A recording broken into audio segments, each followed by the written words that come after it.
Let's solve Leetcode number 1, two sum. So in this question, we basically want to find two numbers that add up to a specific target and return their indices. So for example, in 1, here we have the numbers 2, 7, 11, 15, and the target of 9. We would return 0 and 1 because nums 0 plus nums 1 is equal to 9. In example 2, we have 3, 2, 4, and a target of 6. We would return 1 and 2 because 2 plus 4 is equal to 6. Then finally, in example 3, we have nums 3 and 3, and then target of 6, we will return 0 and 1 because nums 0 plus nums 1 is equal to 6. So what about the constraints in this problem? Well, the constraints in this problem is basically that nums is between 2 and 10 to the 4, which is 10,000, and then each of the numbers are between negative a billion and positive a billion, and the same goes for target. So let's talk about the brute force solution. So very simply, we can go through every possible pair of integers and then just check or basically just return the indices of the pair with the sum target. So here's the code.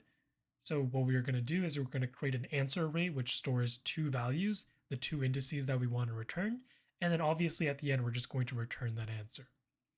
Then we're going to initialize the array with index 0 as -1 and index 1 as -1. The answer is always guaranteed to exist, so we just initialize them with values that are impossible.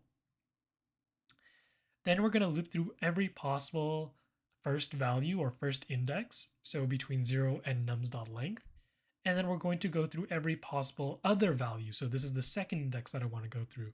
We're going to start this at first plus 1, so the first value's index plus 1. The reason we do this is so that we don't have any repetitions, and then we go all the way to nums.length. Then all we need to do is just check, okay, well, if nums first plus nums second is equal to the target, then all I need to do is return the answer where answer 0 is equal to first and answer 1 is equal to second. So that's the brute force approach.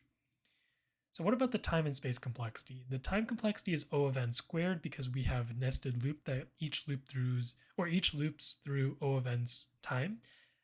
So for the first iteration, we have n loops, and then for the second iteration, we have another n loop. And we have n iterations in total, so n times n is O of n squared. The space complexity is going to be O of 1. The reason it's O of 1 is because we don't use any extra memory. But this is way too slow. So what's our solution? Well, our solution is basically going to be this. Consider, or let's say we're dealing with some number nums I. Well, basically, then I know I want to find target minus nums I, and I want to basically just check whether or not this value, target minus nums I, exists. The reason we want to do this is because target minus nums I plus the current value, which is nums I, all of that is going to be equal to target. And if I can manage to find whether or not target minus nums I exists for some nums I, then I basically have my answer. So what I'm going to do is I'm going to keep a list of target minus nums I as well as the index at which this value occurs.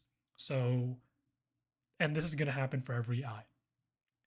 Then we can use a hash map to check if target minus nums I exists, and we can basically also get its index in O of 1 time because we're using a hash map. So what about the implementation? So we're going to start off with our boilerplate code again, and what we're going to do is create a hash map of integer. So the key is an integer and the value is an integer. The key is basically going to be the value, and then the value, is going to be target minus nums I, and the value is going to be the index at which this occurs. So what we're going to do is we're going to create that array of size 2. Answer 0 is equal to 0, answer 1 is also equal to 0, or we can make it -1, it doesn't matter. And then basically loop through all possible values from 0 to nums.length. Then what we're going to do is we're going to calculate the complement. So this is the value that I want to find whether or not this exists. So that's target minus nums I.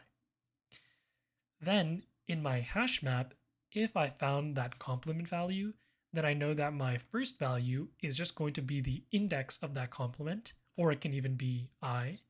And then my second value is just going to be the value I, or vice versa, right? It can be either I and then mp.getComplement, or In this case, we're doing mp.getComplement and then I.